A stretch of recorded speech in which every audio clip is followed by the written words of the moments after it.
খানাকে তৈরি করে রেখেছেন মানুষকে সেই জায়গাতে যাওয়ার জন্য, জিনকে সেই জায়গাতে যাওয়ার জন্য যে স্থানটা তৈরি করে রেখেছেন সেই স্থানটা কত মজবুত এবং কত শক্ত। এবারে বলি যে আল্লাহ রাব্বুল আলামিন যে জাহান্নাম খানাকে তৈরি করেছেন তার গর্ত কতটা হবে, তার গভীরতা কতটুকু হবে, আমি আপনাদের সামনে আলোচনা করছি। আবু মুসা আশআরী রাদিয়াল্লাহু তাআলা থেকে বর্ণিত, তিনি বলেন রাসূলুল্লাহ সাল্লাল্লাহু আলাইহি ওয়াসাল্লাম বলেছেন আল্লাহ রাব্বুল আলামিন জাহান্নামের মুখে একটি পাথর ছেড়েছিলেন, সেই পাথরটি জাহান্নামের তলদেশে যেতে 70 বছর পর্যন্ত সময় লেগেছিল। আপনার বিবেকের বাইরে 70 বছর পর্যন্ত যদি একটা পাথর নিচে যেতেই থাকে তাহলে পাথরটা কত গভীরে গিয়ে পৌঁছাবে, তার কত গভীর হতে পারে। আমি আপনাকে মুসলিম শরীফের হাদিস দিয়ে বুঝাই। আবু হুরায়রা রাদিয়াল্লাহু আনহু قال ان النبي صلى الله عليه وسلم আবু হুরায়রা রাদিয়াল্লাহু তাআলা আনহু নবী করিম সাল্লাল্লাহু আলাইহি ওয়াসাল্লামের খিদমতে বসেছিলেন। ঈদ দুনিয়া ওয়াজাবাতান, কোন একটা জিনিস পড়ে যাওয়ার আওয়াজ পেলেন। তারপর তিনাকে আল্লাহ রাসূল সাল্লাল্লাহু আলাইহি ওয়াসাল্লাম জিজ্ঞেস করছেন আতাদরুনা মা হাদা, তুমি কি জানো এই আওয়াজটা কিসের পেয়েছো, কিসের পেয়েছো? যে চট করে কোনো জিনিস পড়ে যাওয়ার আওয়াজ পেয়েছো, সেই আওয়াজটা কিসের তুমি কি জানো? আবু হুরায়রা রাদিয়াল্লাহু তাআলা বলেছেন বলা আল্লাহু ওয়া রাসূলুহু আলাম, এই খবর শুধুমাত্র আল্লাহ এবং আল্লাহর রাসূল জানেন। রাসূলুল্লাহ সাল্লাল্লাহু আলাইহি ওয়াসাল্লাম বলেছেন ওয়ালা হাদা হাদারুন, এটি হচ্ছে একটি পাথর, দুনিয়া দিনে ফিন্নারি মুজিসাবিনা ফারিকান, যা আল্লাহ রাব্বুল আলামিন জাহান্নামের মুখে 70 বছর পূর্বে ছেড়েছিল। ফাওয়া ইয়াহরি ফিন্নার, সেই পাথরটি জাহান্নামের তলদেশে গিয়ে ফাওয়া ইয়াহরি ফিন্নার হাত্তা ইনতাহা ইলা কারিহা, সেই পাথরটি এখন জাহান্নামের তলদেশে গিয়ে পৌঁছে গেছে, তারই আওয়াজ পেয়েছো। আমি আপনাকে বুঝাতে চাইছি আল্লাহ রাব্বুল আলামিন যে জাহান্নামের গর্ত সৃষ্টি করে রেখেছেন, তৈরি করে রেখেছেন, সেই গর্ত কতটা হতে পারে তা আপনি অনুমান করতে পারবেন না।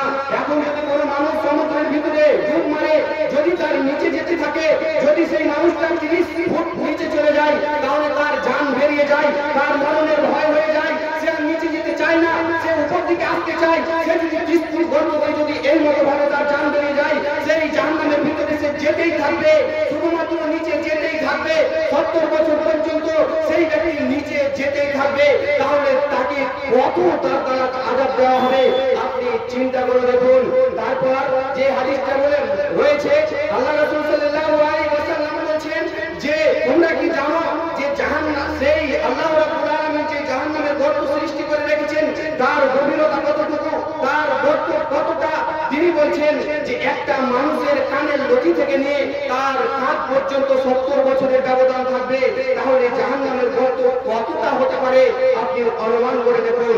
এবারে আসি আল্লাহ রাব্বুল আলামিন যে জাহান্নাম তৈরি করে রেখেছেন সেখানে যে সীমা লঙ্ঘনকারী মানুষগুলো যাবে, যারা কাফের, যারা মুশরিক, যারা বেঈমান, যারা বেপরোয়া হয়ে চলে, যারা সারা দিন লটারিতে ব্যস্ত থাকে, মেলাতে ব্যস্ত থাকে, আর কিছুতে ব্যস্ত থাকে, তাদেরকে যে আল্লাহ রাব্বুল আলামিন সেই জায়গাতে দেবেন, সেখানে সবচাইতে বেশি কিসের সাজা হবে? সবচাইতে বেশি সাজা হবে আগুনের। রাসূলুল্লাহ সাল্লাল্লাহু আলাইহি ওয়াসাল্লাম বলেছেন যে জাহান্নামের আগুনের তাপমাত্রা পৃথিবীর আগুনের চাইতে 69 গুণ বেশি হবে, 69 গুণ বেশি তাপমাত্রা কাল কিয়ামতের মাঠে যে জাহান্নাম রয়েছে সেই জাহান্নামের তাপমাত্রা হবে। আপনি অনুমান করেন তো যে পৃথিবীর আগুন যদি আপনি হাতে সহ্য করতে না পারেন, আপনার গায়ে যদি লেগে যায়, আপনি যদি সহ্য করতে না পারেন, তাহলে কাল কিয়ামতের মাঠে আল্লাহ রাব্বুল আলামিন যদি আপনাকে জাহান্নামে দেয় তাহলে আপনার সাজাটা কি হতে পারে, আপনার অবস্থাটা কি হতে পারে? আল্লাহ রাব্বুল আলামিন কোরআনুল কারীমের ভিতরে বলেছেন আল্লাযী ইয়াসলান নারুল কুবরা, আল্লাহ রাব্বুল আলামিন জাহান্নামের আগুনকে বড় আগুন নামে আখ্যায়িত করেছেন। তারপর আল্লাহ রাব্বুল আলামিন বলেছেন কাল্লা লা ইনতাদান্না ফিল হুতামা, তাকে প্রজ্বলিত অগ্নি বলেছেন। আবার আল্লাহ রাব্বুল আলামিন বলেছেন কানজাতুকুম নারান তালাদ্দা, আবার কোথাও জ্বলন্ত অগ্নি বলেছে, আবার কোথাও লেলিহান জাহান্নাম বলেছে। জাহান্নামের আগুনের তাপমাত্রা কত হবে আমি আপনাকে মুখের দ্বারা বুঝাতে পারছি না, আমি ব্যর্থ, আমি আপনাকে বুঝাতে পারছি না তার তাপমাত্রা কত হবে। আল্লাহ রাব্বুল আলামিন জাহান্নাম খানাকে 1000 বছর পর্যন্ত জ্বালালেন, আগুনের রং হলো সাদা, আবার 1000 বছর পর্যন্ত জ্বালালেন, আগুনের রং হলো সর্বপ্রথম জ্বালালেন, আগুনের রং হলো লাল, তারপর জ্বালালেন, আগুনের রং হলো সাদা। দ্বিতীয়বার যখন 1000 বছর পর্যন্ত জ্বালালেন তখন সেই জাহান্নামের আগুনের রং হয়েছে কালো, কাল কিয়ামতের মাঠে জাহান্নামের আগুনের রং কালো থাকবে, সেখানে মানুষ অন্ধকারের ভিতরে নিমজ্জিত হবে, সেখানে মানুষ এত ডর হবে, এত চেঁচামেচি করবে, এত হই হাল্লা করবে যে মানুষ সেই জাহান্নামীদের কারণে মানুষ কানে কোনো জিনিস গ্রহণ করতে পারবে না। আমি আপনাকে কি দিয়ে বুঝাই, জাহান্নামের আগুনের তাপমাত্রা কত হতে পারে? এই পৃথিবীর আগুনের তাপমাত্রা যদি 200 সেন্টিগ্রেড হয়, তাহলে কাল কিয়ামতের তাপমাত্রা জাহান্নামের তাপমাত্রা হয় 1,38,000 সেন্টিগ্রেড। তাহলে সেই আগুন দিয়ে আপনার পোশাক তৈরি করা হবে, বিছানা তৈরি করা হবে, জুতা তৈরি করা হবে, খাবার তৈরি করা হবে, আপনি কিভাবে সহ্য করবেন? আজকে আপনাদেরকে প্রতিটা আলেম আপনাদের পিছনে লেগে আছে, নামাজ পড়ুন, ভালো কাজ করুন, দান খায়রাত করুন, আপনারা সব করে চলুন, আপনাদের কোনো কানের কাজে আসে না, আপনাদের বলাই হচ্ছে আপনি আমরা বলছি আপনারা শুনছেন, বাস শোনাই হয়ে গেল, আপনি এই মতো ভাবে রয়ে যাচ্ছেন। আমি আপনাকে বলতে চাইছিলাম যে আল্লাহ রাব্বুল আলামিন যে জাহান্নাম তৈরি করেছেন তার আগুন কত উত্তপ্ত হবে আমি আপনাকে ভাষার দ্বারা বোঝাতে অক্ষম, আমি ব্যর্থ, আমি আপনাকে বুঝাতে পারছি না। এবারে আসি, আল্লাহ রাব্বুল আলামিন জাহান্নাম খানা তৈরি করেছেন, তার 7টি দরজা রয়েছে।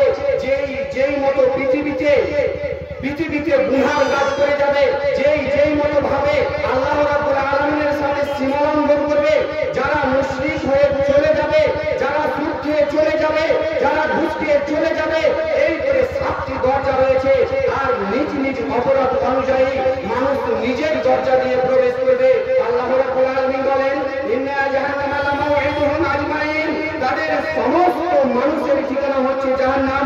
তাদের যারা এই পৃথিবীতে আলেমদের কথা শুনে আমলে পরিণত করতে পারেনি, যারা জাহান্নামের কথা শুনেছিল কিন্তু তারা ভয় করেনি, যারা ভালো কথা শুনেছিল কিন্তু আমল করেনি, যারা সীমালঙ্ঘন করেছে, শিরক করেছে, বিদআত করেছে, আল্লাহকে অপমান করেছে, রাসূলকে অপমান করেছে, তাদেরকে সেই কথাই বলছে ইন্না জাহান্নামা লামাউইদুহুম আজমাইন, তাদের সবার ঠিকানা হচ্ছে জাহান্নাম। লাহা সাবআতু আবওয়াবিন লিকুল্লি বাবিন জুজুন মাকসুম, তার 7টি দরজা রয়েছে, আর প্রত্যেকটি দরজাতে নির্দিষ্ট একটি পৃথক দল রয়েছে, ফেরেশতার দল রয়েছে। আর আপনাকে ফেরেশতা টেনে আপনার দোষী অনুযায়ী আপনি যেই মতো পৃথিবীতে গুনার কাজ করে যাবেন, আপনাকে সেই দরজা দিয়ে প্রবেশ করবে। তা থেকে আপনার সামনে কয়েকটি দরজার আলোচনা করি। সর্বপ্রথম যেটি দরজা হচ্ছে সেটি হচ্ছে জাহিল, ফাম্মান তাবা, যারা সীমালঙ্ঘন করেছে, ওয়া তারাল হায়াতাদ দুনিয়া, যারা পৃথিবী করে মরে গেছে, দুনিয়া করে মরে গেছে, শুধু তারা দুনিয়াতেই মহব্বত করেছে, আখিরাতের কোনো পারোয়া করেনি। মাইনাল জাহিমা হিয়াল মাওয়া, তাদের স্থান হবে জাহান্নাম, জাহান্নাম। যারা সীমালঙ্ঘন করেছে, সীমালঙ্ঘন মানে বিশাল কিছু আছে, আমার সময় সংকীর্ণ এই কারণে আলোচনা করতে পারছি না। যারা সীমালঙ্ঘন করেছে, পৃথিবী করে মরে গেছেন, জীবনে কোনোদিন দান খায়রাত কোনো কাজে করেননি, আপনারা ভালো কথা শুনেননি, তাদের জন্য আল্লাহ রাব্বুল আলামিন বলছেন মাইনাল জাহিমা হিয়াল মাওয়া, তোমাদের জন্য সেই জায়গা জাহান্নাম রয়েছে। আল্লাহ রাব্বুল আলামিন তারপরে বলেন কাল্লা লা ইয়ানবাতান্না ফিল হুতামা ওমা আদরাকা মাল হুতামা নারুল্লাহিল মুকদ্দা, কাল্লা লা ইয়ানবাতান্না ফিল হুতামা, কখনো নয়, সে অবশ্যই হুতামা পৃষ্ঠকারের মধ্যে পড়বে। কে পড়বে? আমাদেরকে আপনাকে নিয়ে যাই ওয়াইলুল লিকুল্লি হুমাজাতিন লুমাজা, দুর্ভোগ প্রত্যেকের, যারা সামনে ও পিছনে বদনাম করে, আল্লাযী জামা মালান ওয়া আদ্দাদা, যারা পৃথিবীতে মালকে জমিয়ে রাখে, এই বলে আল্লাযী জামা মালান ওয়া আদ্দাদা ইয়াহসাবু আন্না মালাহু আখলাদা, যে তার মালটাকে অমর করে দিবে, কাল্লা লা ইয়ানবাতান্না ফিল হুতামা, কখনো না, তাকে অবশ্যই হুতামা পৃষ্ঠকারের মধ্যে পড়তে হবে, অবশ্যই তাকে সেই হুতামা নামক জাহান্নামে যেতে হবে। কাল্লা লা ইয়ানবাতান্না ফিল হুতামা ওমা আদরাকা মাল হুতামা, নবী আপনি জানেন কি যে হুতামা পৃষ্ঠকারকে কি? নারুল্লাহিল মুকদ্দা, সেটি হচ্ছে প্রজ্বলিত অগ্নি, সেটি হচ্ছে জ্বলন্ত অগ্নি। নারুল্লাহিল মুকদ্দা আল্লাতী তাত্তালিউ আলাল আফিদা ইন্না আলাইহিম মুসদা, আর তাদেরকে বেঁধে দেওয়া হবে লম্বা খুঁটিতে, লোহার খুঁটি দিয়ে, আগুন দিয়ে আপনাদেরকে বেঁধে দেওয়া হবে। তারপর দ্বিতীয় নম্বরে যে স্তর হচ্ছে, যেই দরজাটি তৃতীয় নম্বর হচ্ছে, সেটি হচ্ছে হাবিয়া। আল্লাহ রাব্বুল আলামিন বলেন ফাম্মা মান সাকুলাত মাওয়াজিনুহু ফাম্মা মান খাফাত মাওয়াজিনুহু ফাউমরু হাবিয়া, যার কাল কিয়ামতের মাঠে পাল্লাটা হালকা হয়ে যাবে, কমে যাবে, নেকির পাল্লাটা ছোট হয়ে যাবে, সেই ব্যক্তি যাবে হাবিয়া নামক জাহান্নামে। সেই ব্যক্তি যাবে হাবিয়া নামক জাহান্নামে। বলছিলাম যে আল্লাহ রাব্বুল আলামিন যে জাহান্নামখানা তৈরি করে রেখেছেন, সেই জাহান্নামে অন্য কিছু যাবে না, শুধু যাবে মানুষ এবং জিন, পশু প্রাণী যাবে না। আপনাদের জন্য আমাদের জন্য সে আল্লাহ রাব্বুল আলামিন জাহান্নামখানাকে তৈরি করে রেখেছেন। আপনার সময় রয়েছে, মরণের পূর্বেই আপনাকে সেই জায়গা থেকে বেঁচে যেতে হবে। সেখানে না গেলে যেই কাজগুলো ও আলেম ওলামারা যিনারা বলছেন সেই কাজগুলো আপনাকে করতে হবে। আজকে এটা যদি কোনো ডান্সের মেলা হতো তাহলে এখানে দর্শকে আসতো না। আজকে যদি এখানে কোনো খেলার মেলা হতো তাহলে দর্শক এখানে আসতো না। আজকে জালসার মেলা বলে 2-4 জন রয়েছে, বাকি সব মেলায় রয়েছে। আপনাদেরকে আমি জোর হাত অনুরোধ করে বলি, আপনারা মঞ্চের আগামীকে আসুন। যতক্ষণ আপনারা এখানে বসে থাকবেন ততক্ষণ পর্যন্ত আল্লাহর রহমত বর্ষণ হবে, আল্লাহর দয়া বর্ষণ হবে। আল্লাহ রাব্বুল আলামিন এক এক মানুষের নাম ধরে ডাকবেন, ফেরেশতাদেরকে সাক্ষী করবেন। অতএব আপনারা অবশ্যই মঞ্চের আগামীকে আসুন। আমার সময় শেষ হয়ে গেছে, আমি আর এগোতে পারছি না। আমি এখান থেকে আমার বক্তব্য ইতি করছি। অবশ্যই আল্লাহ রাব্বুল আলামিনের কাছে দোয়া করব, আল্লাহ যাতে করে আমরা সেই জাহান্নামের আগুন থেকে বাঁচতে পারি, এই তৌফিক তুমি আমাদের দাও। এখান থেকে আমি বক্তব্য ইতি করলাম। ওয়া মা আলাইনা ইল্লাল বালাগ।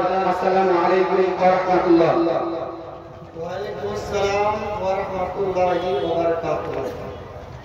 আপনারা এতক্ষণ পর্যন্ত বক্তব্য শুনছিলেন জাহান্নাম